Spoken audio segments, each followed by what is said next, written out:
Hey, welcome back. Um, so I had a busy week last week. This week, not so much. Last week I did the improv thing, and I talked about that. That was good. And then the podcast came out. I should probably just put a link in this video. I was on a podcast, Your Social Anxiety Bestie, and it was all very positive. Good. 100%. Good job. And this week I was actually going to talk about a book, which I don't usually do. When I read a book, I don't usually talk about it, but I wanted to talk about this book because it's about anxiety, and it's called Rewire Your Anxious Brain. We read it for the book club, and I really liked it a lot. It kind of simplifies anxiety into two categories, and then it tells you how to treat those two different types of anxiety. And I'm going to talk about that today. But if you're like me and you don't really like self-help stuff, you might like this book because it's not very self-helpy. It's just like a doctor wrote a book about like your brain and how to fix it.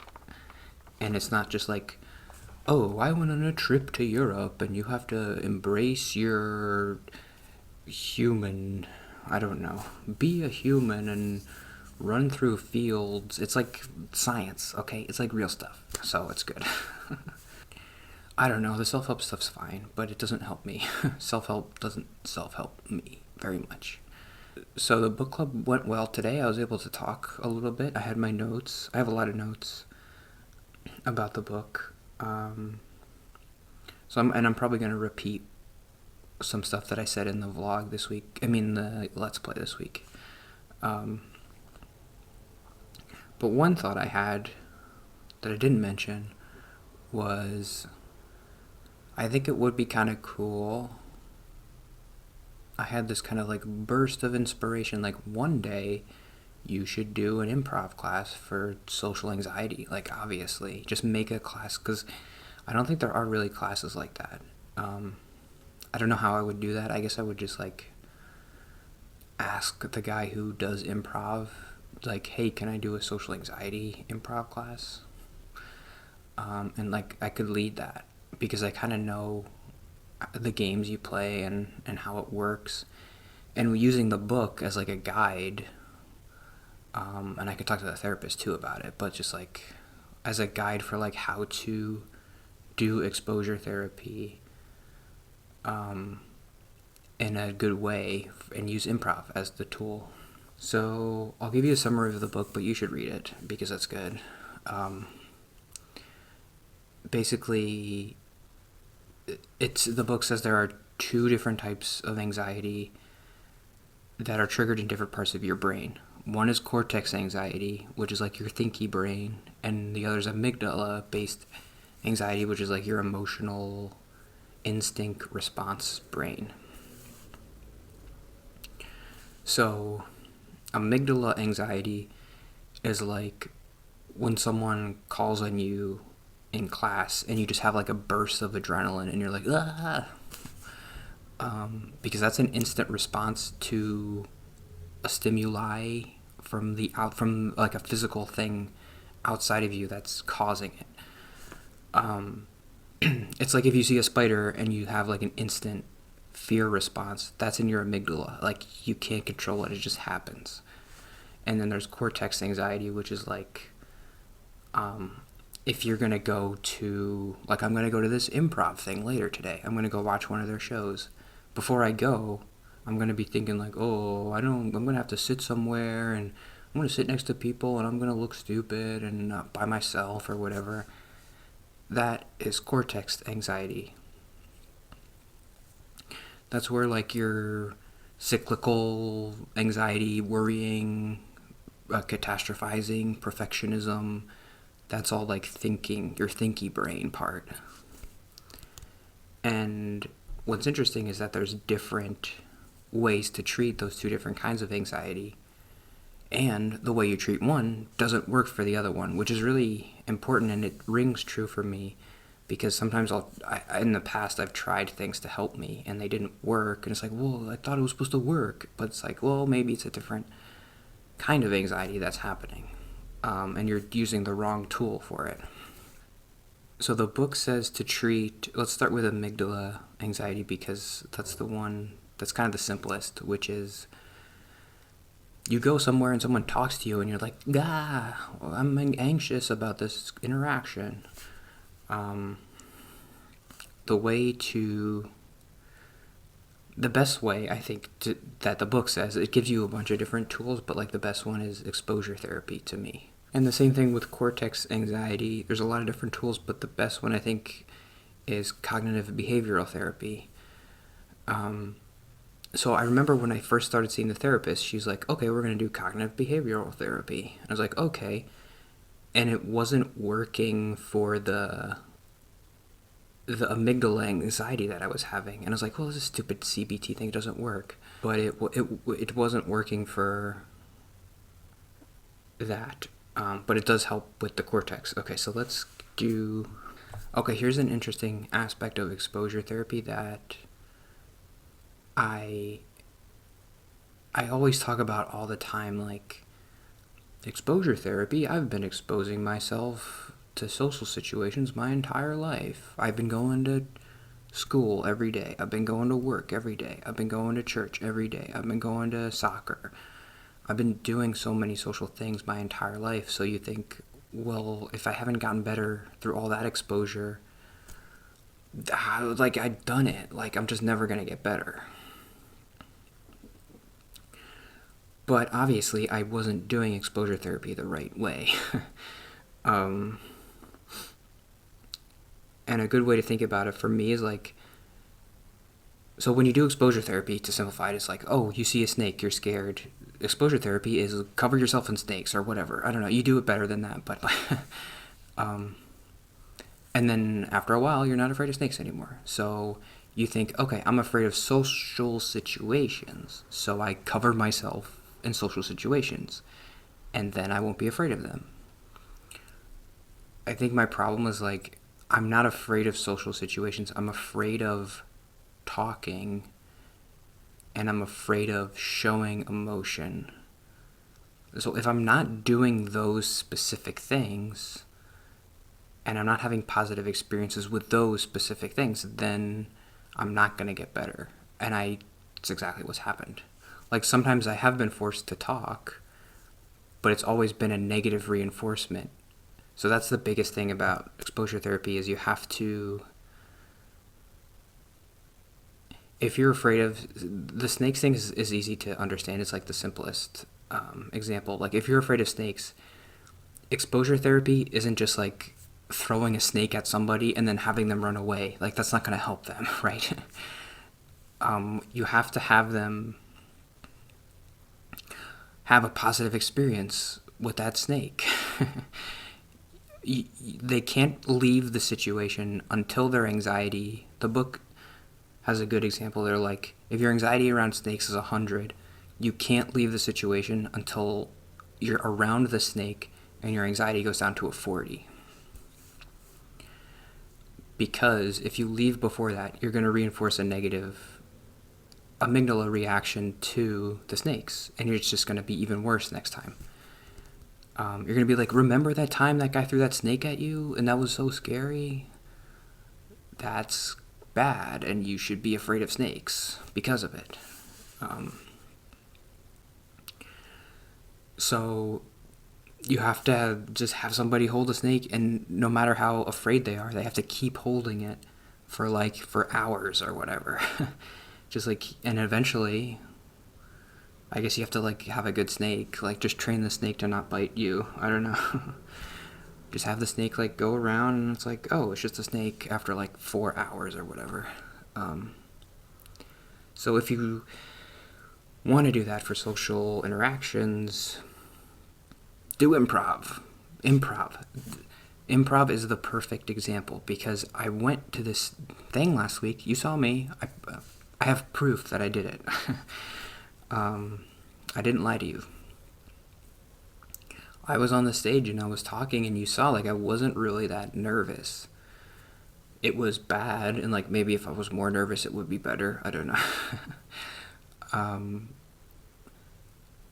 but that's proof that like improv is the best thing I found so far of exposure therapy.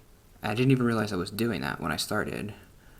Positive experience with talking, because improv forces you to talk, which is necessary because I'm afraid of talking. And anytime you talk, it's a good thing. The other person makes it good because they want the improv to be good, so they have to use what you use. Blurt, that's the big thing in improv. Blurt, okay. The other big thing is yes, and what you say is good, no matter what you say. If you say something super offensive, even like the worst thing you can think of, it's like, okay, we can make that funny. Like, okay, you're the super offensive character, and like I'm like shocked by what you said, and let's play. It's good. It's good. Whatever you say, just say it. You can't say anything wrong. I guess if I was a teacher in an improv class, of course there are things like, okay, nobody say the N-word, but like you're not gonna say that anyway, right? I mean, you're a good person. You wouldn't say that. Like trust yourself that like you're a good person, and you know you've never been offensive before, so you're probably not going to be offensive now. So yeah, I don't know how else you would do exposure therapy. I guess maybe you would do like a group therapy thing, and like how you would do exposure therapy and have it be a positive experience talking, because like I've been trying to do that my entire life, to have positive experiences talking, and I've never been able to. So like, how do you do it? Well, you do improv, and it works. So that's the only solution I found so far. And still, hasn't 100% translated to real life.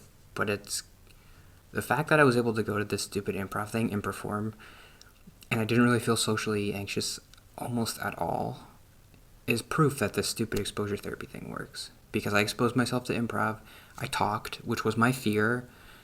I had positive experiences because the teacher was nice to me, and he's like, oh, good job talking.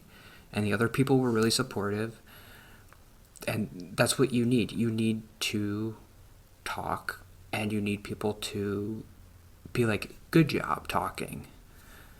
And you have to just keep doing that until you're not afraid of talking anymore. And I guess technically that's what I was doing when I first started this channel, right? I mean, when I first started, the first video in this channel is me being super nervous doing The Last of Us and being like, oh, I'm really nervous.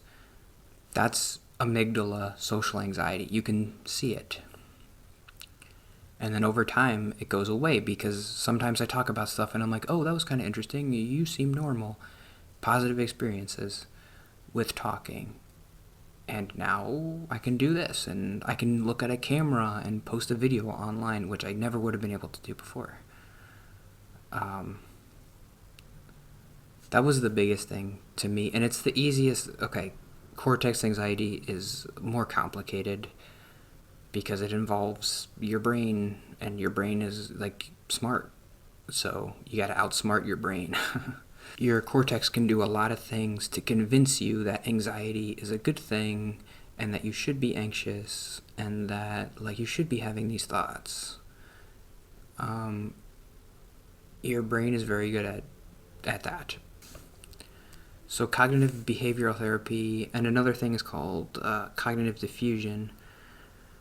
Cognitive behavioral therapy is basically just like trying to stop those circular thoughts of like, oh, I'm worried about this thing, and just trying to be like, hey, why are you thinking about that? That doesn't make any sense.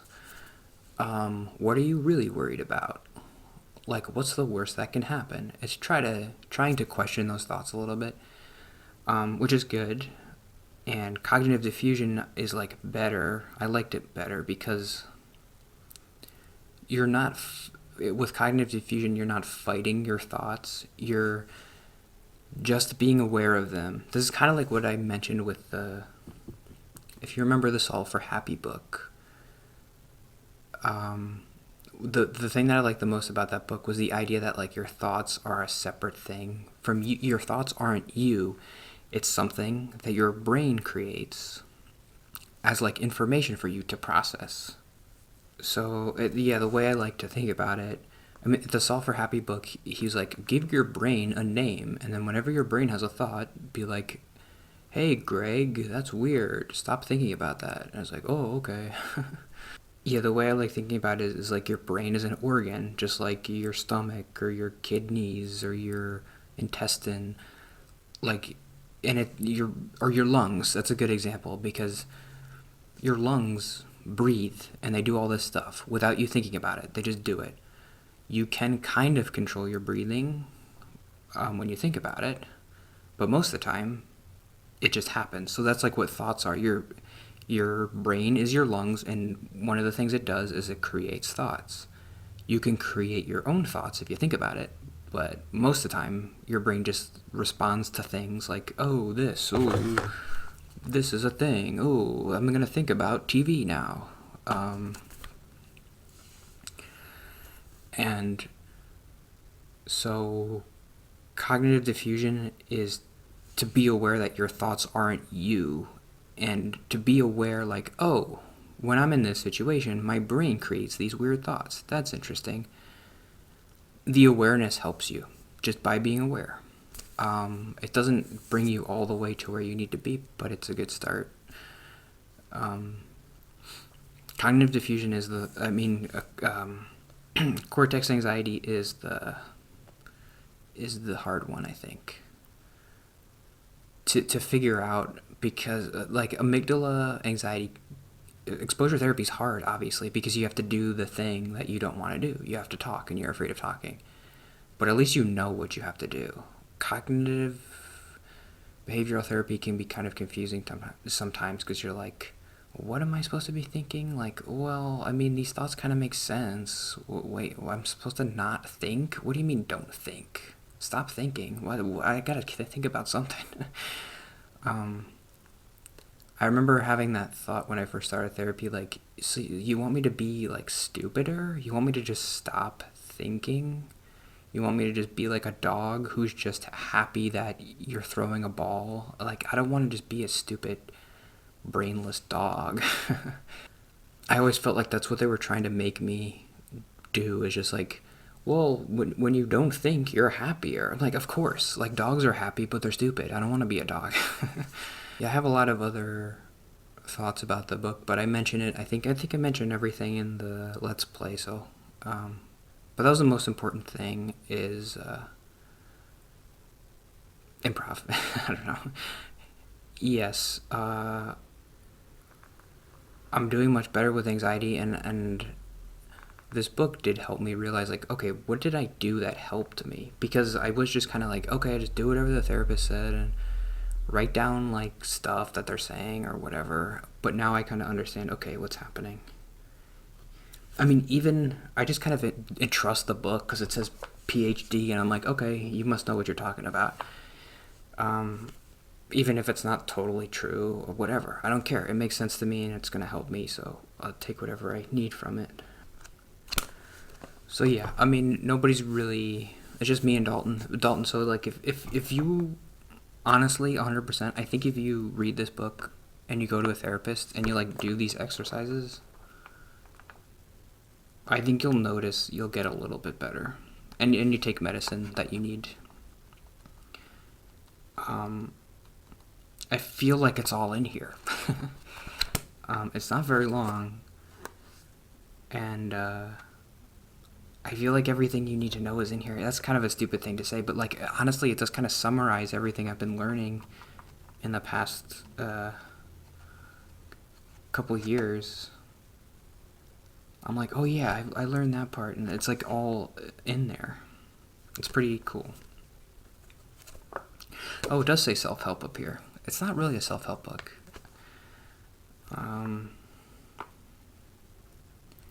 But yeah, there's a lot of exercises like, okay, take deep breaths, go on walks, exercise. It's like, oh, okay, that makes sense. Negative event and your trigger. There's cool little diagrams. Here's a fun one. Seeing the fire truck. My house is on fire. Anxiety. I don't know. And let's end this quick with something that made me happy. Oh, this is fun. Owl City released this song. He hasn't released any music in like 5 years, and all of a sudden he's just like, hey guys, I did a remix of All Star by Smash Mouth. Like, what? And it's really good. It's fun. It's just, it's not good, but it's like good. It's funny. I like it. It makes me happy. So that's the thing that made me happy this week. And of course the podcast made me happy. Yeah, the podcast definitely made me happy because like people in the Facebook group were saying like, hey, I listened and it was so nice. And I was like, thanks. I'm glad that you like me. And that's the truth. Like, I'm glad, like, I'm normal and you're listening to me and you're not like, who's this weirdo? Anyway, I'll post the link to that and you can listen if you want, Dalton, or anybody else. And I'll see you tomorrow. Bye.